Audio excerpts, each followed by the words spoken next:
اس دنیا کو قرآن پاک میں دھوکے سے تعبیر کیا ہے اور ہم نے یوں فرمایا ہے وَمَا الْحَيَاةُ الدُّنْيَا إِلَّا مَتَاعُ الْغُرُورِ، یہ جو کچھ تمہیں دنیا پر میں نظر آ رہا ہے یہ سب دھوکہ ہے۔ انسان کی کمزوری یہ ہے کہ یہ دھوکے سے بھی اثر لیتا ہے۔ ایک افسانہ پڑھتا ہے، اس پر پہلے لکھا ہوا ہے افسانہ۔ افسانہ کا مطلب ہے جھوٹی داستان، لیکن اس کو پڑھ کے بھی لوگ روتے ہیں، حالانکہ ان کو تو پہلے ہی اوپر لکھا ہوا ہے کہ یہ افسانہ ہے، پھر کیوں رو رہے ہیں؟ اثر، انسان اثر لیتا۔ اس کی آواز کو ٹھیک کرو خدا سے، سیٹی بج رہی، مجھے معاف کرنا بھائی، مجھے تکلیف چل رہی ہے، بخار بھی ہے اور پیٹ میں درد بھی ہے۔ آپ لوگوں سے وعدہ کیا ہوا تھا، میں کیسے حاضری ہو رہی، بڑی مشکل سے میں آیا ہوں۔ تو اور انسان کی کمزوری یہ ہے کہ وہ دھوکے سے بھی اثر لے لیتا ہے۔ جس میں نے آپ کو ایک موٹی سی مثال دی ہے کہ ہم جھوٹی کہانی پڑھ کر بھی روتے ہیں، تو یہاں تو سب کچھ صحیح نظر آ رہا ہے، یہاں تو دھوکہ نظر ہی کوئی نہیں آتا، بالکل ہر چیز صحیح نظر آ رہی، اور اس پر کہیں لکھا بھی نہیں کہ یہ جھوٹ ہے، یہ افسانہ ہے، دکان ہے، فیکٹری ہے، اسکول ہے، زمیندارہ ہے، ابھی فصلوں سے ہم گزرتے ہوئے آئے، گندم ہے، لیکن جس رب نے اس کو بنایا ہے وہ کہہ رہا ہے متاع الغرور، دھوکے کا سامان، دار الغرور، دھوکے کا گھر، بیت العنکبوت، مکڑی کا جالا، لا تساوی جناح بعوض، مچھر کا پر بھی نہیں ہے، کسراب بقیع، جیسے ریت میں پانی نظر آتا ہے ہوتا کوئی نہیں، ایسے ہی تمہیں دنیا پر نظر آ رہا ہے، یہ ہے کچھ بھی نہیں۔ تو کیسے پتہ چلے گا؟ ابھی تو سب کچھ نظر آ رہا تھا۔ حضرت علی کا فرمان، الناس نیام اذا ما تنتبہوا، لوگ سوئے ہوئے ہیں، جب موت آئے گی آنکھ کھل جائے گی۔ اب خوش قسمت وہ ہیں جن کی مرنے سے پہلے آنکھ کھل جائے۔ ہمارے پاس کوئی ایسا علم نہیں تھا جس سے ہم یہ دیکھ سکتے یہ دھوکہ ہے، جس سے ہم پہچان سکتے یہ فریب ہے، ہمارے پاس وہ آنکھ نہیں جو اس کو دیکھ سکتی، تو اللہ نے اس کا انتظام خود کیا۔ اس نے ہماری طرف 1.25 لاکھ نبی بھیجے، ان کو اللہ نے سب کچھ دکھایا، ہمارے سامنے پردہ ڈالا، ان کو سب کچھ دکھایا کہ اب جاؤ لوگوں کو بتاؤ کہ ایک جنت ہے، ایک دوزخ ہے، اور مرنے کے بعد آدمی مرتے نہیں ہیں بلکہ ہمیشہ کی زندگی میں داخل ہو جاتے ہیں۔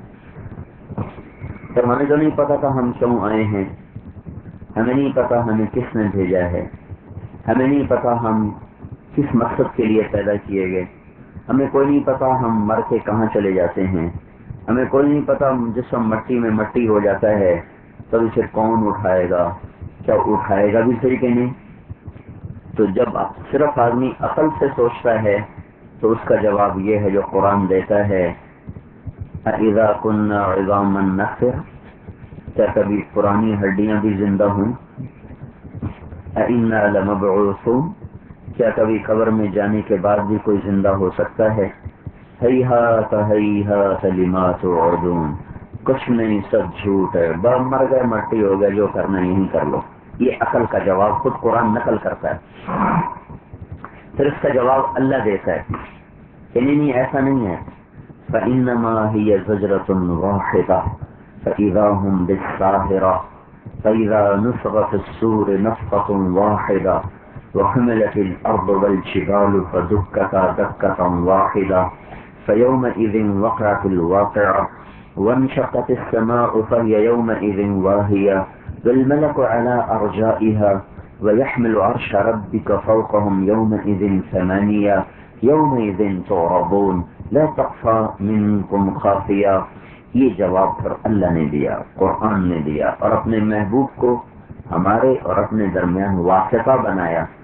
ہمیں تو نہیں پتا تھا یہ قرآن ہے، اللہ کا کلام ہے، ہمیں نہیں پتا تھا اللہ ہے، جنت ہے، دوزخ ہے، تو اللہ نے سب سے آخر میں سب سے بڑا رسول بھیجا، سب سے آخر میں سب سے بڑا نبی بھیجا، اور اس کو سارے نبیوں کا بھی سردار بنایا، ساری امتوں کا بھی نبی بنایا اور سارے نبیوں کا نبی بنایا. ہمارے نبی کا فرمان ہے انا نبی الانبیاء، میں نبیوں کا بھی نبی ہوں. تو امت کے لیے تو نبی آتے رہے، پر نبی کے لیے کوئی نبی نہیں آیا. لیکن ہمارے نبی نے فرمایا انا نبی الانبیاء، میں نبیوں کا بھی نبی ہوں. ان آدم و جمیع الانبیاء من ولد آدم تحت لوائی، آدم علیہ السلام سے لے کر جتنے نبی آئے عیسیٰ علیہ السلام تک، قیامت کے دن تم سب دیکھو گے وہ سارے میرے جھنڈے کے نیچے کھڑے ہوں گے. تو یہ اللہ کے نبی کا خود فرمان ہے جو ہم تک پہنچا ہے کہ میں سارے نبیوں کا نبی ہوں. اللہ نے ان کو اتنا کچھ دکھایا جو کسی کو بھی نہیں دکھایا، ان پر غیب سے پردے اٹھائے. پر ہمارے نبی کو تو اللہ نے خود بلا لیا اپنے پاس. نوح علیہ السلام کو جھلک دکھائی، موسیٰ علیہ السلام کو جھلک دکھائی، لیکن انہیں اوپر بلا لیا گیا، خود کھڑے ہو کے دکھایا گیا. خواب کے ذریعے سے نہیں بلکہ اسی جسم کے ساتھ، اسی سر کی آنکھوں کے ساتھ. اگر اللہ کے نور کی ایک تجلی پڑ جائے تو ساری کائنات جل کے راکھ ہو جائے گی. عرش، فرش، کرسی، سات آسمان، جنت، دوزخ، سمندر، پتھر، پہاڑ، صحرا، دریا، جنگل، درخت، گھر، شہر، انسان، جنات، چوپائے، فرشتے، ملائکہ، جبرائیل، میکائیل، جو کچھ ہے صرف ایک تجلی ظاہر کر دے، ساری کائنات عرش سے لے کر نیچے تک سب جل جائے گی. کسی میں اتنی طاقت نہیں ہے. اور اللہ تعالیٰ نے اپنے محبوب کو زمین سے اٹھایا اور بیت المقدس پہنچایا اور وہاں سے بلند فرمایا، اور پہلے آسمان اور اس کے فرشتے اور وہاں کے نبی آدم علیہ السلام ہیں. پہلے آسمان کے نبی آدم علیہ السلام ہیں تو ان کو استقبال کے لیے کھڑا فرمایا. جب آپ کے لیے آسمان کا دروازہ کھلا تو آدم علیہ السلام نے آپ کا استقبال کیا. پھر اس کے بعد فرشتوں نے استقبال کیا. پھر دوسرے آسمان کی طرف چلے تو وہاں یحییٰ علیہ السلام اور عیسیٰ علیہ السلام نے آپ کا استقبال کیا اور سارے فرشتوں نے استقبال کیا. پھر تیسرے آسمان پر چلے. دیکھو یہ خلا ہے نا، یہاں سے 500 میل کے بعد ہوا ختم ہو جاتی ہے. جب آدمی ہوا سے باہر جائے، اس لباس میں جائے گا تو ایک دھماکے کے ساتھ پھٹ جائے. ہم بم ہیں، بم. اگر ہمیں 500 میل اوپر چھوڑ دیا جائے تو ہم ایک دھماکے کے ساتھ پھٹیں گے. تو یہ جو ہوا ہے 500 میل، اس نے ہمارے اوپر وزن ڈالا ہوا ہے. ہر انسان کے سر کے اوپر 280 من وزن ہے. کبھی محسوس ہوا؟ ہم تو 2 من نہیں اٹھا سکتے. 280 من وزن پورے جسم کے اوپر ہے. اس وزن کو سہارنے کے لیے ہمارے جسم کے اندر اللہ تعالیٰ نے ایک پریشر بنایا ہوا ہے، وہ اس کو سہارتا رہتا ہے. جب ہم ہوا میں اوپر چلے جاتے ہیں تو وہ وزن ایک دم ہٹ جاتا ہے. اس وزن کے ہٹتے ہی جو ہمارے اندر کا پریشر ہے جس نے 280 من کو روکا ہوا ہے وہ ایک دم زور لگاتا ہے تو سارا جسم بوٹی بوٹی ہو کے پرزے پرزے ہو جاتا ہے. اس لیے جن لوگوں کو خلا میں بھیجا جاتا ہے تو ان کے لیے ایک لباس تیار کیا جاتا ہے جو قریب $1 کا بنتا ہے. اس لباس کے اندر 280 من وزن کو بنایا جاتا ہے. عارضی فرضی وزن اس کے اندر ایسا بنایا جاتا ہے جو ان کو جب خلا میں جائیں اور ہوا ختم ہو جائے تو یہ وزن ان کے جسم کے ساتھ میل کھاتا رہے. اس لیے اس پر اتنے ارب ڈالر خرچ ہوتے ہیں. کوئی انسان یہاں سے 500 میل اوپر چلا جائے تو وہ بم بن کے پھٹ جائے گا.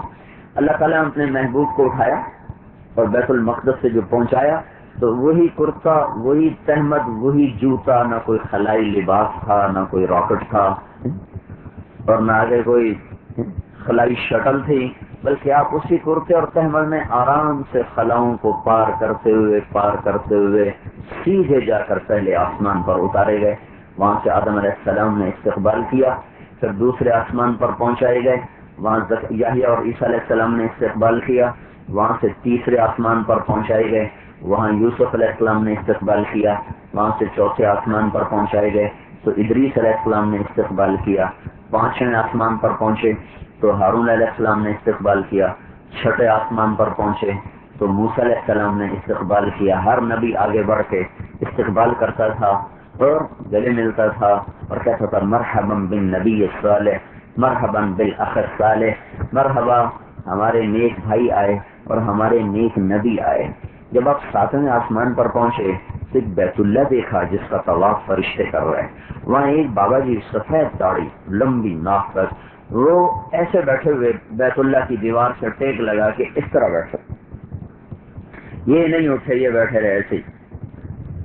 باقی ہر نبی نے آگے بڑھ کے استقبال کیا تھا, یہ ایسے آرام سے بیٹھے رہے. تو آپ نے پوچھا جبریل سے یہ کون ہے؟ تو انہوں نے عرض کی آپ کے دادا ابراہیم علیہ السلام. تو بیٹے کی عزت یہ ہے کہ وہ باپ کے پاس خود جائے ہیں.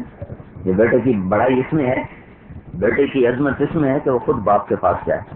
تو ہمارے نبی آگے بڑھے, جب قریب آئے تو ابراہیم علیہ السلام کھڑے ہو گئے, تو انہوں نے گلے لگایا.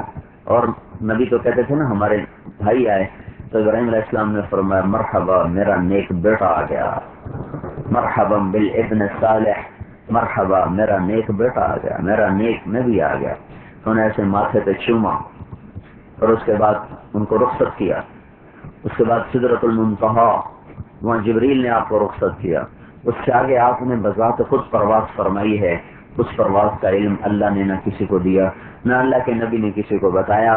یہ آپس میں راز رہا اور آج تک ہے. آپ اٹھے, کیسے بلند ہوئے, کس طرح پہنچائے گئے, کوئی نہیں جانتا, لیکن گئے.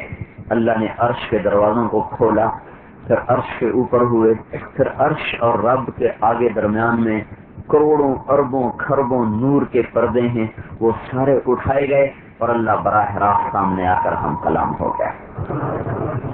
تو اللہ نے ہمارے نبی کو ایسا ظرف, میں نے عرض کیا تھا, یہ جو سارا واقعہ میں نے بیان کیا کہ ایک تجلی اگر پڑ جائے تو جہان جل جائے. تو اب یہاں ایک تجلی نہیں پڑ رہی تھی, اللہ سامنے ہے اور اللہ کی لاکھوں کروڑوں تجلیاں براہ راست سینے پر اتر رہی ہیں. تو یہ سینہ جو اللہ نے اپنے محبوب کو دیا تھا, یہ معلوم ہوا کہ ساتوں آسمان کٹھے ہو جائیں, 7 کرسی جڑ جائے, 7 عرش جڑ جائے, پھر 7 جنت اور دوزخ جڑ جائے, پھر 7 زمینیں جڑ جائیں, پھر سورج چاند تارے ستارے جڑ جائیں, تو کتنا لمبا چوڑا یہ نظام بنے گا. تو ہمارے نبی کو اللہ نے وہ سینہ دیا جو اس سے بھی زیادہ وسیع تھا, کہ یہ سارا لمبا نظام تو ایک تجلی نہیں سہ سکتا, اور ہمارے نبی کروڑوں تجلیاں سہ گئے. اور موسیٰ علیہ السلام پر تجلی تو پڑی پر سہ نہ سکے, 40 دن ہوش نہیں آیا, اور تجلی بھی سیدھی نہیں آئی. کوہ طور پر سے ہوتی ہوئی موسیٰ علیہ السلام پر آئی ہے. فلما تجلی ربہ للجبل جعلہ دکا وخر موسیٰ صعقا. تجلی پہاڑ پہ پڑی تو پہاڑ جل کے راکھ ہو گیا, اور موسیٰ علیہ السلام 40 دن بے ہوش ہو گئے, ہوش ہی نہیں آیا. اور ادھر کیا ہو رہا ہے, آمنے سامنے ساری تجلیاں اتر رہی ہیں, اور ہوش حواس سلامت اور بات ہو رہی ہے. التحیات للہ والصلوات والطیبات, اوپر سے جواب آ رہا ہے السلام علیک ایھا النبی ورحمۃ اللہ وبرکاتہ. ادھر سے پھر عرض ہو رہا ہے السلام علینا وعلی عباد اللہ الصالحین. یہ سارا مکالمہ ہے جو ہم روز التحیات میں پڑھتے ہیں, جو اللہ اور اپنے محبوب کے درمیان ہوا. تو اللہ تعالیٰ نے آپ پر عالم کو کھولا. ہاں, اس لیے ابراہیم علیہ السلام کے بارے میں کیا کہا, وَكَذَلِكَ نُرِي إِبْرَاهِيمَ مَلَكُوتَ السَّمَاوَاتِ وَالْأَرْضِ لِيَكُونَ مِنَ الْمُوقِنِينَ. ہم نے ابراہیم کو کائنات کا مشاہدہ کرایا, کائنات دکھائی. ملکوت السماوات, آسمانوں کی بادشاہی بھی دکھائی اور زمین کی بادشاہی بھی دکھائی ابراہیم علیہ السلام کو. لیکن اپنے نبی کے لیے کیا کیا ہے, اپنے نبی کے لیے کیا کیا ہے کہ ان کو اللہ نے اپنا آپ دکھا دیا. ابراہیم علیہ السلام کو کائنات دکھائی, اور اپنے حبیب کو اللہ تعالیٰ نے کہا ہم نے اپنا آپ دکھایا. فَكَانَ قَابَ قَوْسَيْنِ أَوْ أَدْنَىٰ. قَابَ قَوْسَيْنِ ایک عربی کا محاورہ ہے, جب قرب انتہائی قریب ہو جائے, آدمی لوگ کو قریب ہو جائے تو اس کو قوسین, کمان کو قوس کہتے ہیں, اور قاب اس کے کنارے کو کہتے ہیں.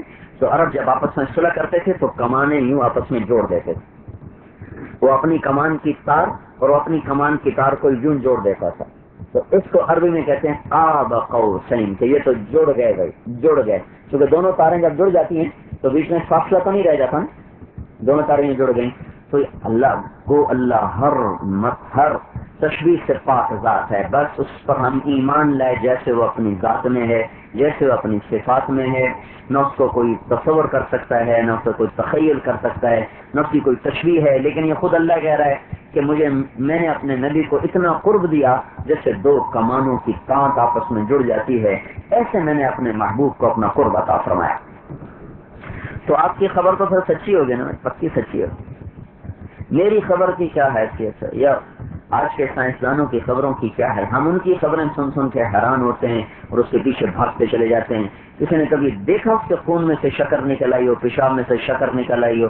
ڈاکٹر بھی کہتے ہیں نا آپ کو شوگر ہوگی، آپ میٹھا چھوڑ دیں، وہ بیچارہ میٹھا چھوڑ کے بیٹھا ہوا ہے، خود تو نہیں دیکھا، ایک ڈاکٹر کے کہنے پر میٹھا چھوڑ دیا۔ تو بھائیو، اللہ کا نبی آسمان سے سب کچھ دیکھ کر آ کر کہہ رہا ہے او لوگو، سچ میں نجات ہے اور جھوٹ میں ہلاکت ہے۔ اور دنیا پر میں کتنے ہیں جو جھوٹ سے بچتے ہیں؟ جھوٹ ہلاکت، الصدق ینجی والکذب یہلک، سچ نجات دیتا ہے، جھوٹ ہلاک کرتا ہے۔ کتنے ہیں جو پاکستان میں سچ بولتے ہیں اور کتنے ہیں جو جھوٹ سے گریز کرتے ہیں، اور کتنے ہیں جو دغا بازی سے اور فریب دہی سے اور دھوکہ دہی سے اپنے آپ کو بچاتے ہیں۔ سچے کی سچی خبروں کو جھٹلا دیا، سچے کی سچی خبروں کو جھٹلا دیا۔ ابو ذر رضی اللہ تعالیٰ عنہ کا انتقال ہو رہا تھا، وہ جنگل میں تھے، کوئی آبادی نہیں، ایک بیٹی ایک بیوی بس۔ تو ان کی بیوی رونے لگی، کہنے کہ کیوں رو رہی ہو؟ کہ تیرا غسل کون کرے گا، تیری قبر کون کھودے گا، تیرا جنازہ کون پڑے گا؟ ایک عورت ذات ایک بیٹی، ہم کیا کریں؟ تو انہوں نے فرمایا ما کذبت وما کذبت، اللہ کی بندی، نہ میں تمہیں جھوٹ کہہ رہا ہوں، نہ کہنے والا جھوٹا ہے جس سے میں نے سنا، نہ وہ جھوٹا ہے نہ میں جھوٹ کہہ رہا ہوں۔ میں ایک مجلس میں تھا تو اللہ کے نبی نے فرمایا تھا اس مجمع میں ایک آدمی ایسا ہے جو اکیلا رہے گا، اکیلا مرے گا، اکیلا قیامت کو اٹھے گا، اس کا جنازہ مسلمانوں کی ایک جماعت پڑے گی۔ اس مجلس کے جتنے لوگ تھے سارے شہروں میں مر گئے، میں اکیلا ہوں، میں جنگل میں ہوں، مجھے یہ نہیں پتا کہ میرا جنازہ کون پڑھے گا، لیکن خبر دینے والا سچا ہے، کوئی نہ کوئی ضرور میرا جنازہ پڑھنے آئے گا۔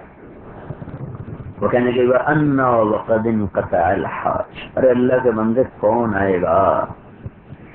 ربضہ ایک بستی ہے، خیبر کی طرف مدینے سے جاؤ کوئی 100-125 کلومیٹر کے بعد پھر اندر صحرا میں جاؤ کوئی 150 کلومیٹر اندر جا کر وہ بستی ہے۔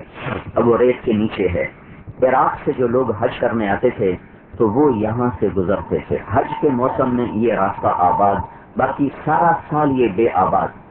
تو ان کی بیوی نے کہا اب تو حج کوئی نہیں ہے تو یہاں آئے گا کون، یہاں آئے گا کون؟ کہ اس کا مجھے نہیں پتا، آئے گا ضرور، جا راستے میں بیٹھ۔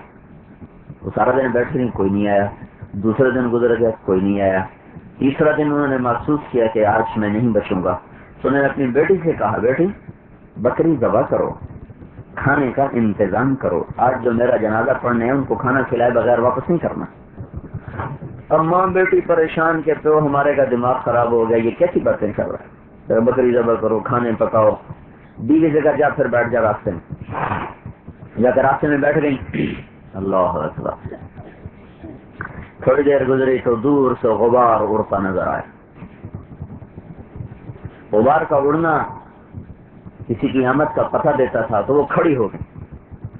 جب غبار چھٹا تو کیا دیکھا، 20 اونٹ سوار تیزی سے اپنے اونٹ دوڑاتے ہوئے جا رہے۔ انہوں نے جیسے ایسے ہاتھ کو اشارہ کیا تو ان کی نظر پڑی، انہوں نے اپنے اونٹنیوں کا رخ ادھر موڑ لیا کہ یہ جنگل میں عورت کیا کر رہی۔ وہ قریب آئے تو انہوں نے پوچھا تو کون ہے مائی؟ تو انہوں نے آگے فرمایا ایک مسلمان کا جنازہ پڑھ دو تمہارا بھلا ہو جائے گا۔ تو کون ہے؟ کہا ابو ذر۔ تو سب کی ہائے نکل گئی، سب رونے لگ گئے، تو ابو ذر کو کون نہیں جانتا تھا؟ تو ان کا نفس دی ہے بأمہاتنا وآبائنا، ہمارے ماں باپ ابو ذر پہ قربان، ہماری تو بخشش ہو جائے گی اگر ابو ذر کا ہم جنازہ پڑھ دیں۔ یہ کون تھے؟ حضرت عبداللہ بن مسعود رضی اللہ تعالیٰ عنہ، بڑے صحابی، اور ان کے 19 آدمی۔ یہ لوگ عمرے پہ جا رہے تھے، عمرے پہ نہیں جا رہے تھے، ان کو اللہ لے آ رہا تھا ابو ذر کا جنازہ پڑھانے کے لیے، جا رہے تھے عمرے پر۔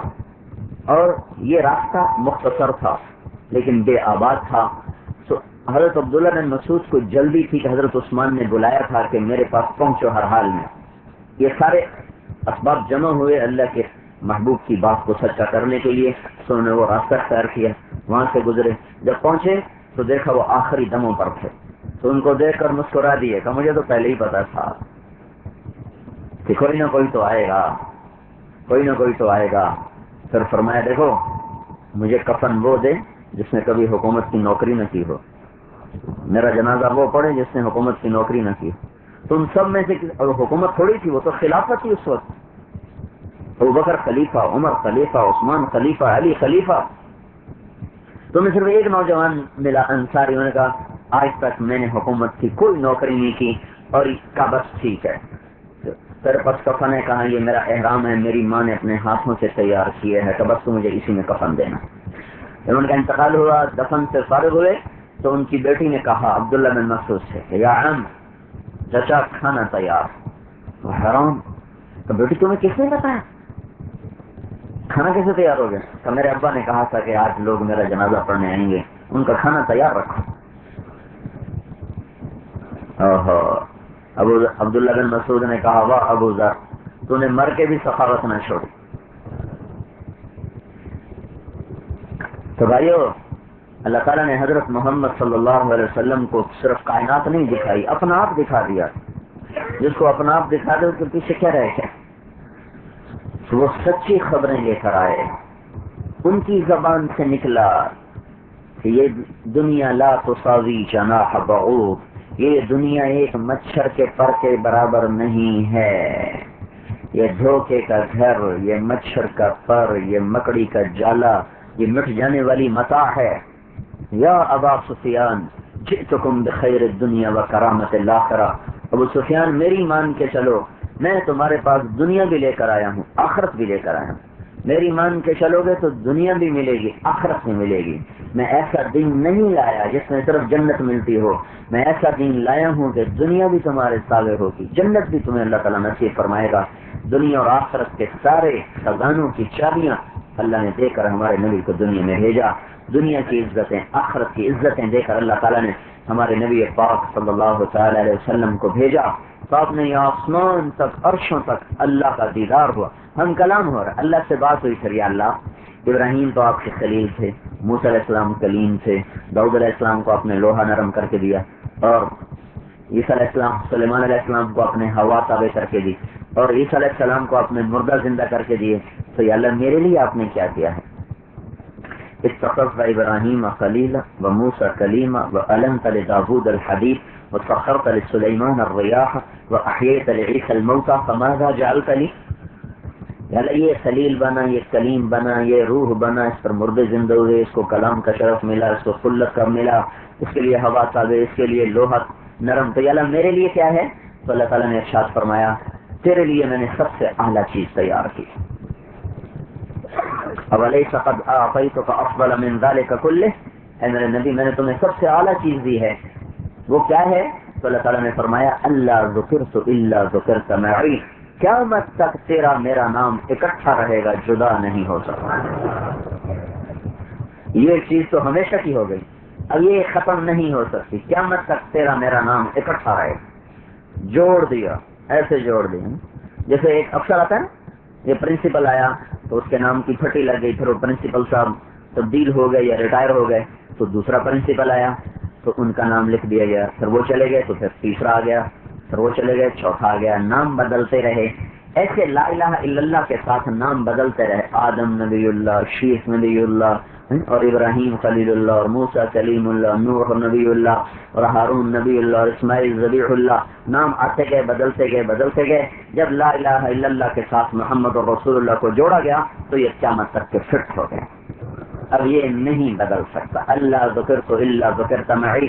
اب تھوڑا سا قرآن میں دیکھو کہ اللہ نے یوں کہا کہ تیرا میرا نام اکٹھا چلے گا, تو اللہ نے قرآن میں اس کو کیسے اکٹھا کیا ہے؟ تو اللہ تعالیٰ یوں فرماتا ہے تؤمنون باللہ ورسولہ, ایمان میں کہا ایمان لاؤ اللہ اس کے رسول پر. کفر میں کہا ذالک بانہم کفروا باللہ ورسولہ، انہوں نے کفر کیا اللہ کا اور اس کے رسول کا. من یعص اللہ ورسولہ، جو نافرمان ہوا اللہ کا اور اس کے رسول کا. براءۃ من اللہ ورسولہ، اذان من اللہ ورسولہ، فأذنوا بحرب من اللہ ورسولہ. من یحادد اللہ ورسولہ، من یشاقق اللہ ورسولہ، سیؤتینا اللہ من فضلہ ورسولہ، واللہ ورسولہ احق ان یرضوہ. یہ صرف میں نے چند آیات میں میں نے ساری نہیں پڑھی، چند آیات پڑھ کے بتایا ہے کہ کس طرح اللہ نے اپنے محبوب کو اپنے نام کے ساتھ جوڑ دیا اور آخر تک چلتا چلا گیا. اور پھر اللہ تعالیٰ نے آپ کو دوسرے لحاظ سے جو بلندیاں عطا فرمائی. آدم علیہ السلام کے بارے میں اللہ نے فرمایا وَلَقَدْ عَهِدْنَا إِلَىٰ آدَمَ مِن قَبْلُ فَنَسِيَ، ہم نے آدم علیہ السلام سے عہد و پیمان لیا پر وہ بھول ہی گئے. زور میں پیمان لیا، اثر میں بھول گئے. لیکن ہمارے نبی کے بارے میں اللہ تعالیٰ نے فرمایا سَنُقْرِئُكَ فَلَا تَنسَىٰ، جو میں تجھے پڑھاؤں گا تو کبھی نہیں بھولے گا. آدم علیہ السلام کا تو اللہ تعالیٰ نے ہمیں قصہ سنا کو تو بھول ہی گئے، اور ہم اپنے محبوب کے اللہ صفائی پیش کر رہا ہے کہ یہ تو بھولیں گے ہی نہیں. فَلَا تَنسَىٰ، یہ تو بھولیں گے ہی نہیں. ابراہیم علیہ السلام اللہ تعالیٰ کے دربار میں ارشاد فرما رہے ہیں کہ یا اللہ وَاجْعَلْنِي مِنْ وَرَثَةِ جَنَّةِ النَّعِيمِ، مجھے جنت عطا فرما. اللہ تعالیٰ ہمارے نبی کو مانگنے سے پہلے فرما رہے ہیں اِنَّا أَعْطَيْنَاكَ الْكَوْثَرَ، ہم نے آپ کو جنت دے دی. انہوں نے مانگا، یہاں بن مانگے سودا ہے. پھر ابراہیم علیہ السلام اللہ تعالیٰ سے مانگ رہے ہیں یا اللہ لا تخزنی یوم یبعثون، مجھے قیامت کے دن رسوا نہ کرنا. اور اللہ اپنے نبی کو مانگنے سے پہلے فرما رہا ہے یوم لا یخزی اللہ النبی، جس دن اللہ اپنے نبی کو کبھی رسوا نہیں کرے گا. پھر ابراہیم علیہ السلام اللہ تعالیٰ سے مانگ رہے ہیں کہ یا اللہ وجنبنی وبنی ان نعبد الاصنام، یا اللہ مجھے اور میری اولاد کو بت پرستی سے بچا لے. اور اللہ تعالیٰ اپنے نبی کو مانگنے سے پہلے کہہ رہا ہے انما یرید اللہ لیذہب عنکم الرجس اہل البیت ویطہرکم تطہیرا، اے میرے نبی کی آل، میرے نبی کا گھر، میں نے تمہیں پاک کر دیا ہر قسم کی گندگی اور گناہوں سے. ہاں اسے آپ نے کہا ازواجہ امہاتہم، ہمارے نبی کی بیویاں ساری امت کی مائیں ہیں، ساری امت کی مائیں ہیں. اور اللہ نے ہر نبی کی بیوی کو امرأ سے خطاب کیا، امرأۃ نوح، امرأۃ لوط. تو اقبلت امرأۃ ابراہیم علیہ السلام کی بیوی، امرأۃ فرعون کی بیوی.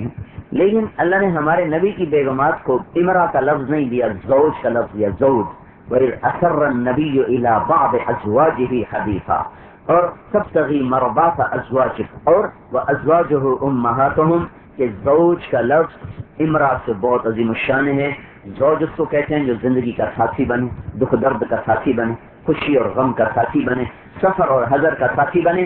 تو لفظ زوج یہ بتا رہا ہے کہ اللہ تعالیٰ نے اپنے نبی کو وہ بیویاں عطا فرمائی جو ہمارے نبی کے خوشی میں غم میں شریک ہو گئی، دکھ درد میں شریک ہو گئی، راحت میں رنج میں شریک ہو گئی، سفر و حضر میں شریک ہو گئی. پر اللہ نے ہمارے نبی کو ایک بیوی ایسی عطا فرمائی جس کا نکاح اللہ نے خود پڑھایا. آج تک دنیا میں کسی عورت کا نکاح اللہ نے نہیں پڑھایا. نکاح کے لیے ایجاب، قبول، وکیل، گواہ، کتنی شرطیں ہیں، مہر، کتنی شرطیں ہیں، ان میں سے کوئی ایک شرط نہ ہو نکاح نہیں ہوتا. پھر مجلس ایک ہو، اگر مجلس دو ہوں تو نکاح نہیں ہوتا. لیکن زینب بنت جحش رضی اللہ تعالیٰ عنہا زمین پر، اللہ عرشوں پر، اور اللہ تعالیٰ نے قرآن اتارا فلما قضى زید منها وطرا زوجناکہا. جب زید نے ولیمہ خود کیا اور گائے ذبح کی، سارے مدینے والوں کو روٹی کھلائی گئی اس خوشی میں کہ یہ نکاح اللہ نے آسمانوں پر پڑھا. حضرت یوسف علیہ السلام پہ تہمت لگی، یوسف علیہ السلام پہ تہمت لگی تو گواہی زلیخا کے خاندان میں سے ایک لڑکے نے دی. فشہد شاہد من اہلہا فاستبق الباب فقدت قمیصه من دبر والف یا سیدها لدى الباب فقالت ما جزاء من اراد باهلك سوء الا ان يسجن او عذاب الیم قال هي راودتنی عن نفسی. دو دعوے ہو گئے. زلیخا اور یوسف دروازے پر، کرتا پھٹ چکا، خامن سامنے آ گیا. تو ایک دم عورت بولی اس کی کیا جزا ہے جو تیرے گھر والوں کے ساتھ برائی کرے. تو اگر یوسف علیہ السلام بولے میں نے کچھ نہیں کیا، اس نے مجھے پٹی پڑھائی، اس نے مجھے برائی کی دعوت دی. دو دعوے ہو گئے.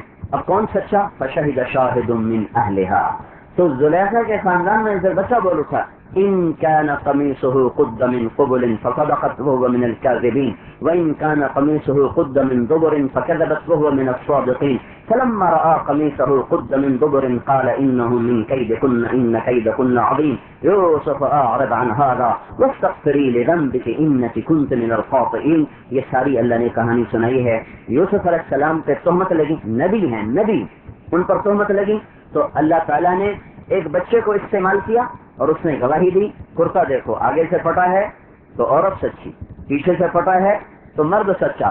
جب کرتا دیکھا گیا پیچھے سے پھٹا ہوا تو جھوٹی یہ سچا. اب یہ نبی ہیں، ابن نبی ہیں، ابن نبی ہیں، ابن نبی ہیں. یوسف علیہ السلام کو یہ فضیلت حاصل ہے کہ ان کی 3 پشتیں اوپر نبی ہیں. ابراہیم پردادا نبی، اور اس کے بعد یعقوب، اور اس کے بعد یعقوب، اور اس کے بعد اسحاق وہ نبی، اور اس کے بعد یعقوب وہ نبی، اور اس کے بعد یوسف علیہ السلام وہ نبی. تو پردادا تو ابراہیم علیہ السلام، دادا اسحاق علیہ السلام، باپ یعقوب علیہ السلام، تینوں نبی. چوتھے خود بھی نبی. گواہی کے لیے بچہ استعمال ہوا. پھر منافقوں نے حضرت اما عائشہ پہ تہمت لگائی، تہمت لگائی. تب اللہ تعالیٰ جبریل کو بھیج کے کہہ دیتا یہ سب غلط ہے، بات ختم. صحابہ میں سے کسی کو استعمال کر لیتا کہ یہ قصہ غلط ہے، ختم کرو. نہیں، اللہ تعالیٰ خود آ گیا گواہی دینے کے لیے کہ میں گواہی دیتا ہوں کہ تمہاری ماں عائشہ پاک ہے. ان الذين جاءوا بالافك عصبة منكم لا تحسبوه شرا لكم بل هو خير لكم لكل امرئ منهم ما اكتسب من الاثم. 1 مہینہ گزر گیا، وہی آئی نہیں. اللہ نے سبق دینا تھا، یہ سبق دینا تھا کہ دیکھو تہمتیں نہ لگایا کرو. نیک عورت پہ تہمت لگانے والے کا 100 سال کا عمل اللہ تعالیٰ برباد کر دیتا ہے. ایک شخص نے 100 سال عبادت کی، پھر کسی نیک عورت پہ تہمت لگا دی تو ایک تہمت کے لگانے پر اللہ 100 سال کی عبادت اس کی برباد کر دے گا، تو اس کی برباد کر دے گا.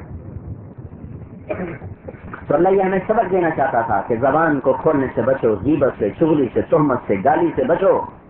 یہ گھروں کو آگ لگ جاتی ہے، شہروں کو آگ لگ جاتی ہے. اوپر سے بارش ہو رہی ہوتی ہے لیکن گھر جل رہے ہوتے ہیں، اوپر سے اولے پڑ رہے ہوتے ہیں لیکن گھروں میں بھٹیاں جل رہی، تو سینوں میں آگ کی بھڑک ہوتی ہے، لپٹیں ہوتی ہیں، شعلے ہوتے ہیں جنہیں دنیا کے سمندر نہیں بجھا سکتے. جس آگ کو زبان لگائے اس آگ کو آسمان کی بارش بھی نہیں بجھا سکتے. اس سبق کے لیے وہی 1 مہینہ دیر سے آئی. مطلب فوراً بتا دے. حضور صلی اللہ علیہ وسلم گھر میں ہیں، حضرت عائشہ رو رہی ہیں، ابو بکر بیٹھے ہوئے ہیں، ماں بیٹھی ام رومان، اور آپ کہہ رہے ہیں عائشہ میں تیرے لیے استغفار کرتا ہوں. اگر تو کہے تو میں تیرے لیے استغفار کرتا ہوں، حضرت عائشہ کا ایک دم آنسو خشک پر. تو اپنی ماں سے کا جواب دو نا، باپ سے کا جواب دو. وہ آگے تھر تھر کام پر ان کا ہم کیا جواب دیں. پھر ایک دم اٹھ کے بیٹھ کر فرمایا اگر میں سچ کہوں تو لوگ مانیں گے نہیں، اور اگر میں جھوٹ کہوں تو اپنے اوپر الزام کیسے لوں. میں وہی کہتی ہوں جو یوسف کے باپ نے کہا تھا. فرمانے لگی مجھے غم کی وجہ سے یعقوب علیہ السلام کا نام ہی بھول گیا، غم کی وجہ سے. تو میں نے کہا میں وہی کہتی ہوں جو یوسف کے باپ نے کہا تھا انما اشکو بثی وحزنی الی اللہ، اے اللہ میں اپنا غم تجھے ہی سناتے. یہ کہنا تھا کہ ایک دم حضور پہ وہی آ گئی. اور ابو بکر اور ام رومان ایسے تھر تھر کانپنا، رنگ پیلا ہو گیا. پتہ نہیں اب کیا حکم آ رہا ہے، کیا حکم آ رہا ہے، پتہ نہیں کس کا سچا ہے جھوٹا. جب وہی آثار ختم ہوئے تو آپ نے کہا عائشہ تجھے بشارت ہو، اللہ خود تیری پاک دامنی کو بیان کرنے آ گیا. ان الذين جاءوا بالافك عصبة. سورہ نور، سورہ نور پڑھنے کی ہے، اس میں معاشرت کے اصول ہیں. سورہ نساء سیکھنے کی ہے، اس میں معاشرت کے اصول ہیں کہ کس طرح زبان کے غلط استعمال سے گھروں کو آگ لگ جاتی. تو اللہ تعالیٰ نے حضرت ام عائشہ رضی اللہ تعالیٰ عنہا کی پاک دامنی کو عرشوں سے بیان کیا، پورے 2 رکوع اتارے. انما يريد الله ليذهب عنكم الرجس اهل البيت ويطهركم تطهيرا. پھر اولاد کو آپ نے فرمایا سیدۃ نساء اہل الجنت فاطمہ، جنت کی عورتوں کی سردار ہے میری بیٹی فاطمہ. سیدہ شباب اہل الجنت الحسن والحسین، جنت کے نوجوانوں کے سردار ہیں حسن اور حسین. دونوں کو کندھے پہ بٹھایا ہوا اور لے کے چل رہے. تو حضرت عمر نے کہا واہ واہ بہت بڑی سواری ہے، بہت بڑی سواری ہے. تو حضور نے فرمایا سوار بھی تو بہت بڑے ہیں، سوار بھی تو بہت بڑے ہیں. نعم المطیۃ مطیۃکما، کیا کہنے تمہاری سواری کے. تو آپ نے فرمایا نعم الراکبان، تو یہ بھی تو کہو کہ کیا کہنے سواروں کے، سوار بھی تو دیکھو کیسے بیٹھے ہوئے ہیں. آپ ان دونوں کو آپ ایسے پاؤں، ہاتھ بھی زمین پہ رکھ دیتے، پاؤں ٹیک لیتے اور اس طرح سواری بن جاتے اور دونوں بچوں کو کندھے پہ بٹھا کر سارے کمرے میں چکر لگاتے اور ان کو یوں پھراتے. یہ جنت کے نوجوانوں کے سردار. امام حسن سر سے لے کر کمر تک حضور کے مشابہ تھے اور کمر سے لے کر پاؤں تک حضرت علی کے مشابہ تھے. امام حسین اس کا الٹ تھے، وہ سر سے لے کر کمر تک حضرت علی کے مشابہ تھے اور کمر سے لے کر پاؤں تک حضور کے مشابہ تھے. پھر آپ نے ارشاد فرمایا ایک دفعہ آپ حضرت فاطمہ کے گھر میں تھے تو بچے سوئے ہوئے، حضرت علی بھی سوئے ہوئے، فاطمہ بھی سنی. حضرت حسن کی آنکھ کھل گئی تو نے اپنی ماں کو اٹھایا کہ مجھے پانی پلاؤ. تو فاطمہ اٹھنے لگی تو آپ نے ان کو اٹھنے نہیں لے کر بیٹھ جائے. سامنے گھڑے میں پانی تھا، آپ نے پانی نہیں لیا، گلاس اٹھایا، باہر نکل گئے. باہر سنگ میں حضرت علی کی ایک بکری کھڑی تھی جس میں سے دودھ خشک ہو چکا تھا، دودھ تھا نہیں، لیکن آپ نے ایسے اس کے تھنوں پہ ہاتھ پھیرا تو اس کے دودھ تھن سے بھر گئے. پھر آپ نے تازہ دودھ نکالا، گلاس بھر دیا، اندر لے کر آئے تو حضرت حسین بھی اٹھ گئے. وہ اپنے بڑے بھائی سے زیادہ پھرتیلے تھے، وہ ایک دم آگے بڑھ گئے پینے کے لیے. تو آپ نے کہا تو پیچھے ہٹ جائے. تو فاطمہ نے کہا یا رسول اللہ آپ کو حسن سے زیادہ پیار ہے؟ تو آپ نے کہا نہیں، مجھے تو دونوں ہی پیارے ہیں، لیکن جس نے پہلے مانگا اس کو پہلے دوں گا. ویسے ایک حدیث میں آتا ہے آپ نے فرمایا حسن میرا بیٹا ہے، حسین علی کا بیٹا ہے. اور اس میں مشابت بھی تھی، حسن کی مشابت آپ سے تھی اوپر کے حصے میں اور حسین کی مشابت باپ سے تھی سر سے لے کر کمر تک. تو آپ نے فرمایا حسن میرا بیٹا ہے، حسین علی کا بیٹا. پھر آپ نے ان کو دودھ پلایا. پھر اس کے بعد آپ نے ارشاد فرمایا فاطمہ میں، تو، یہ دونوں بچے اور یہ جو سویا ہوا ہے. اس سارے قصے میں حضرت علی کی آنکھ نہیں کھلی، وہ سوئے رہے. تو آپ نے فرمایا فاطمہ میں، تو، یہ دونوں بچے اور یہ جو سویا ہوا ہے، ہم پانچوں قیامت کے دن ایک ہی جگہ پر ہوں بے مکان واحد یوم القیامہ. ہم پانچوں کے پانچوں اکٹھے ہوں گے قیامت کے دن. تو اللہ تعالیٰ میں یہ بتا رہا تھا کہ اور نبیوں سے اللہ نے ہمارے نبی کو کیسے اونچا کیا. موسیٰ علیہ السلام کلیم اللہ ہے تو اللہ تبارک و تعالیٰ سے عرض کر رہے ہیں رب اشرح لی صدری، اللہ میرا سینہ کھول دے. اور اللہ تعالیٰ ہمارے نبی کو مانگنے سے پہلے فرما رہے ہیں الم نشرح لک صدرک، اے میرے نبی میں نے تیرا سینہ کھول دیا. موسیٰ علیہ السلام اللہ تعالیٰ سے کہہ رہے ہیں یا اللہ ویسر لی امری، میرا کام آسان کر. اللہ ہمارے نبی کو مانگنے سے پہلے فرما رہے ہیں ووضعنا عنک وزرک، میں نے تیرے کام آسان کر دیے، بوجھ ہٹا دیے. ابراہیم علیہ السلام اللہ سے دعا کر رہے ہیں وجعل لی لسان صدق فی الاخرین، یا اللہ بعد کی دنیا میں میرا نام بلند رہے. تو اللہ نے یہ دعا قبول کی اور ہمیں نماز میں درود ابراہیمی سکھایا گیا. ہم ہر اتحیات میں درود ابراہیم پر سلام پھیرتے ہیں، دعا پڑھتے ہیں، سلام پھیرتے ہیں. یہ ابراہیم علیہ السلام کی دعا قبول ہوئی. لیکن اللہ نے ہمارے نبی کو مانگنے سے پہلے فرمایا ورفعنا لک ذکرک، میں نے تیرے نام کو بلند کر دیا، اونچا کر دیا. سب سے اونچا، جہاں تکبیر ہوگی وہاں رسالت ہوگی، جہاں توحید ہوگی وہاں رسالت ہوگی، جہاں اشہد ان لا الہ الا اللہ کا اعلان ہوگا وہاں اشہد ان محمد رسول اللہ کا اعلان ہوگا. اس سے بغیر نہ توحید مکمل، نہ توحید قبول، نہ تکبیر قبول اور نہ کلمہ قبول. جب تک رسالت کو ساتھ جوڑا نہ جائے تو اللہ ملتا ہی نہیں ہے. وہ حسب نسب سے نہیں ملتا، رنگ ڈھنگ پہ نہیں ملتا. ورنہ ابو لہب کو مل جاتا، وہ تو چچا ہے، اور بلال کو کبھی نہ ملتا، وہ تو غلام ہے. لیکن قرآن نے کہا تبت یدا ابی لہب وتب، اور بلال کے بارے میں حضور نے فرمایا جب میں جنت میں جاؤں گا تو میری سواری کی لگام بلال کے ہاتھ میں ہوگی جو پکڑ کر میرے ساتھ جنت میں داخل ہوگا. تو اللہ تعالیٰ نے حضرت داؤد علیہ السلام کہہ رہے ہیں حکومت ملی تو اللہ نے داؤد علیہ السلام سے فرمایا لا تتبع الہوى، اے داؤد دیکھنا خواہش کے غلام نہ بن جانا، خواہش کی غلامی نہ کرنا، خواہش کے پیچھے نہ چلنا. اور ہمارے اپنے نبی کی باری آئی تو اللہ تعالیٰ نے گواہی پیش کی ما ينطق عن الهوى، یہ خواہش کا بول بھی نہیں بولتا. اور یہ پوری صورت دیکھو والنجم اذا هوى، اللہ کی صفائیاں، اللہ نے کسی نبی کی صفائی پیش نہیں کی ایسے جیسے اللہ اپنے نبی کی صفائیاں پیش کر. والنجم اذا هوى، مجھے قسم ہے تارے کی جب اپنے مدار پہ چلتا ہے. ما ضل صاحبكم وما غوى، یہ اللہ تعالیٰ ہمارے نبی کی شخصیت کی پاکدامنی بیان کر رہا، عقل کی پاکدامنی بیان کر رہا، اور آپ کی فہم و فراست کی پاکدامنی کو بیان کر رہا ہے، آپ کی سیرت کی پاکدامنی کو بیان کر رہا ہے کہ ما ضل، یہ گمراہ نہیں ہے، وما غوا، اس کی عقل خراب نہیں ہے. یہ اللہ تعالیٰ صفائی پیش کر رہا ہے. دوسری صفائی ما ينطق عن الهوى، یہ زبان کا بول بھی غلط نہیں بولتا، اس کا بول خواہش کا نہیں ہے. کیا ہے ان هو الا وحی یوحى، اس کا ہر بول اللہ کی وحی ہے. یہ اللہ کی وحی سے بولتا ہے. پھر تیسری چیز ہے، تیسری صفائی، ما علمہ شدید القوا، جو اس کے پاس پیغام لے کر آیا ہے سند. اللہ چاہتا تو براہ راست اپنے نبی پہ سب کچھ اتارتا، لیکن دنیا دارالاسباب ہے تو اللہ جبریل کو استعمال کرتے رہے.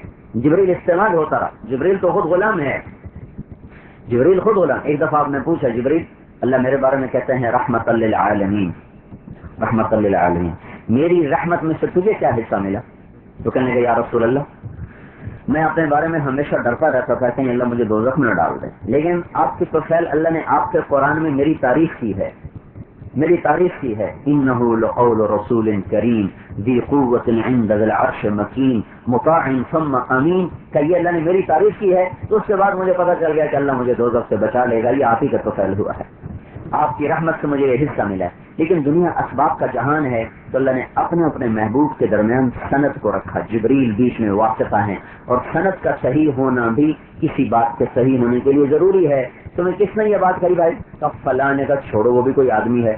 یعنی آپ نے بات کو کیوں رد کیا ہے کہ بات جس کی طرف سے نقل ہو کے آئی ہے وہ آدمی ٹھیک نہیں کا، آپ کہتے ہیں چھوڑو چھوڑو یہ بات غلط.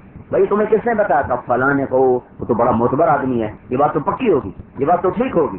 یہ بات آپ نے کیوں پکی کر دی؟ بات تو دونوں طرف سے آئی. ایک کو آپ کہہ رہے ہیں غلط بات ہے، کیوں؟ کہنے والا آدمی ٹھیک نہیں. دوسری بات کو آپ ٹھیک کہہ رہے ہیں کیوں کہ کہنے والا صحیح ہے. تو اللہ تعالیٰ نے بیچ میں جو واسطہ ہے واسطہ اس کو پکا کیا. علمہ شدید القوا ذو مرۃ فاستوى وهو بالافق الاعلى ثم دنا فتدلى فكان قاب قوسين او ادنى. یہ سارا اس واسطے کی صفائی پیش کی جا رہی ہے کہ جو بات آ رہی ہے لانے والا بددیانت نہیں، لانے والا خیانت نہیں کرے گا، وہ صحیح بات پہنچائے گا. واسطے کا صحیح ہونا خبر کے صحیح ہونے کے لیے بہت ضروری ہے. ہمارے پاس جو حدیث پاک ہے قرآن ہے، یہ ہمارے پاس سند سے آیا، واسطوں سے آیا. اخباروں میں لکھا ہوا نہیں آیا، سمجھ رہے ہو، رسالوں میں لکھا ہوا نہیں آیا. ہمارے پاس اللہ کے محبوب کا کلام صرف کتاب سے نہیں آیا بلکہ واسطے سے آیا، سند سے آیا. کیونکہ وہ سند صحیح ہے لہٰذا آج تک اللہ کے نبی کی بات میں کوئی غلط بات داخل نہیں ہو سکی. آج 1424 سال گزر چکے ہیں لیکن اللہ کے نبی کی سند اور واسطہ مجھ سے لے کر حضور تک، اور جس نے بھی حدیث کو پڑھا وہ سارے واسطوں کے ساتھ پڑھا ہے. اور وہ سارے، میں نے محمد عبداللہ سے حدیث پاک کو پڑھا، انہوں نے خیر محمد سے، انہوں نے انور شاہ سے، انہوں نے محمود الحسن سے، انہوں نے محمد قاسم سے، انہوں نے عبد الغنی مجددی سے، انہوں نے شاہ اسحاق سے، انہوں نے شاہ عبدالعزیز سے، انہوں نے شاہ ولی اللہ سے، انہوں نے ابو طاہر مدنی سے، انہوں نے ابراہیم کردی سے، انہوں نے احمد القشاشی سے، انہوں نے ابو المواہب الشناری سے، انہوں نے محمد بن احمد بن محمد الرملی سے، انہوں نے ابو یحییٰ انصاری سے، انہوں نے ابن حجر الاسقلانی سے، انہوں نے ابراہیم بن احمد التنوخی سے، انہوں نے احمد بن ابی طالب سے، انہوں نے حسین بن مبارک سے، انہوں نے ابو الحسن عبد الرحمن بن مظفر سے، انہوں نے ابو محمد عبداللہ بن احمد سرخسی سے، انہوں نے ابو عبداللہ محمد بن یوسف بن مطر بن صالح بن بشر الفربری سے، انہوں نے ابو عبداللہ امام بخاری محمد بن اسماعیل بن ابراہیم البخاری سے. امام بخاری نے کہا حدثنا الحمیدی قال حدثنا سفیان قال حدثنا یحییٰ بن سعید الانصاری قال اخبرنی محمد بن ابراہیم التیمی انه سمع علقمة بن وقاص الليثي يقول سمعت عمر بن الخطاب رضی اللہ تعالی عنہ على المنبر يقول سمعت رسول اللہ صلی اللہ علیہ وسلم يقول انما الاعمال بالنیات. تو ہمارا ہوا امام بخاری نے حمیدی سے، انہوں نے سفیان سے، انہوں نے یحییٰ بن سعید سے، انہوں نے محمد بن ابراہیم سے، انہوں نے علقمہ بن وقاص سے، انہوں نے عمر بن خطاب سے، اور انہوں نے محمد مصطفیٰ صلی اللہ علیہ وسلم سے سنا. اس لیے ہم بڑے اطمینان اور وثوق سے بات کرتے ہیں کہ یہ اللہ کے نبی کا فرمان ہے کہ ہمارے پاس سند صحیح ہے، سند صحیح ہے.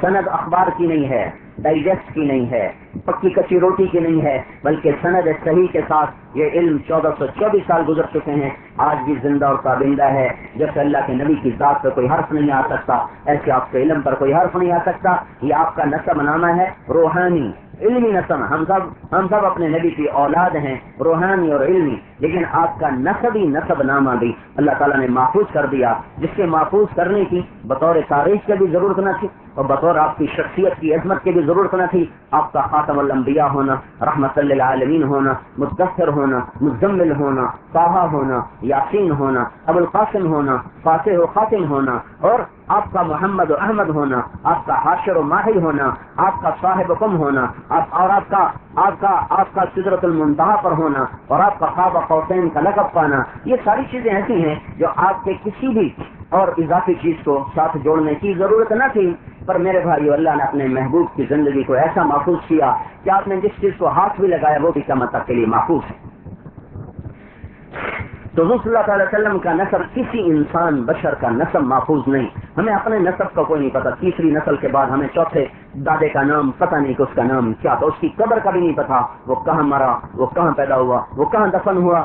3 واسطوں کے بعد ہمارا علم اپنی ذات کے بارے میں خاموش ہے، لیکن میرے نبی کا نسب جو 80 واسطوں تک جاتا ہے وہ سینے میں موجود ہے، کتابوں میں موجود ہے کہ حضرت محمد صلی اللہ علیہ وسلم بن عبداللہ بن عبد المطلب بن ہاشم بن عبد مناف بن قصی بن کلاب بن مرہ بن کعب بن لوی بن غالب بن فہر بن مالک بن نضر بن کنانہ بن خزیمہ بن مدرکہ بن الیاس بن مضر بن نزار بن معد بن عدنان بن عد بن حمیسع بن سلامان بن عوس بن بوز بن قموال بن عبی بن عوام بن ناشد بن حزا بن بلداس بن یدلاق بن طابق بن جاہم بن ناحش بن ماقی بن عیفی بن عبقر بن عبید بن الدعاء بن حمدان بن سمبر بن یثربی بن یحزن بن یلحن بن ارعوا بن عیضی بن زیشان بن عیسر بن اقناد بن ایہام بن مقصر بن ناحس بن زارع بن سمی بن مزی بن عوض بن عرام بن قیدار بن اسماعیل بن ابراہیم بن عازر بن ناحور بن سروش بن رعوف بن فائش بن عابر بن ارفخشاد بن سام بن نوح بن لامک بن نتوشالح بن ادریس بن یارو بن ملہلئیل بن قینان بن آنوش بن شیس اور بن آدم علیہ السلام۔ یہ 80 واسطوں سے ہمارے محبوب کا نسب آدم علیہ السلام تک جاتا ہے، اور اکثر کی تاریخ موجود محفوظ۔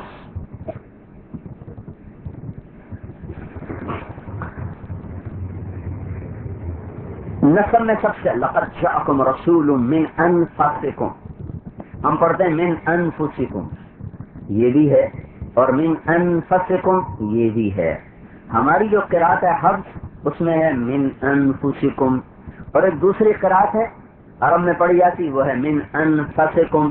من انفسکم تم میں سے ہے، میرا رسول تم میں سے ہے۔ تم میں سے ہونے کا کیا مطلب کہ اپنے بھی کبھی بدخواہی چاہیں، کبھی اپنے بھی برا چاہیں، تو یہ تمہارے گھر کا آدمی ہے، تمہارے خاندان کا آدمی ہے، یہ تمہاری برائی کیسے کہہ سکتا ہے؟ من انفسکم، یہ تم میں سب سے اعلیٰ نسب، سب سے نفیس نسب، سب سے حسین، سب سے جمیل، کوئی ایسا بناؤ تو صحیح، کوئی ایسا دکھاؤ تو صحیح۔ معبد نے کہا تھا حضور کا حلیہ بتاتے ہوئے، رأیت رجلا ظاہر الوضاء، میں نے ایک شخص دیکھا جو بڑا صاف ستھرا، ابلج الوجہ، اس کا چہرہ چمکتا تھا۔ ہاں بھائی، ہمارے یہاں میلا کو چلا رہنے کو بزرگی سمجھا جاتا ہے، بلکہ بالکل ہی کپڑے اتار دیتے کہتے ہیں پہنچی ہوئی سرکار ہے۔ ایسی حماقت ہے کہ کپڑے اتار دیے، بڑی پہنچی ہوئی سرکار۔ پنجاب نے تو جھوٹا نبی برداشت کر لیا، جھوٹے پیر کیسے برداشت نہیں کرے گا؟ ہاں، میلا کچلا رہنا کوئی بزرگی نہیں بھائی، ہمارا نبی ہمیشہ صاف ستھرا ہوتا ہے، کبھی آپ کے جسم پر کپڑے پر میل کا ذرہ نہیں ہوتا۔ میل آپ پہ آتا ہی نہیں تھا، میل تو ہمارے لیے، آپ پہ میل نہیں آتا تھا۔ تو رجلا ظاہر الوضاء، صاف ستھرا، ابلج الوجه، چمکتا چہرہ، یتلألؤ وجهه تلألؤ القمر لیلۃ البدر، 14ویں رات کے چاند کی طرح چمکتا چہرہ تھا۔ عظیم الہامہ، سر حسین بڑا، رجل الشعر، بال گھنگریالے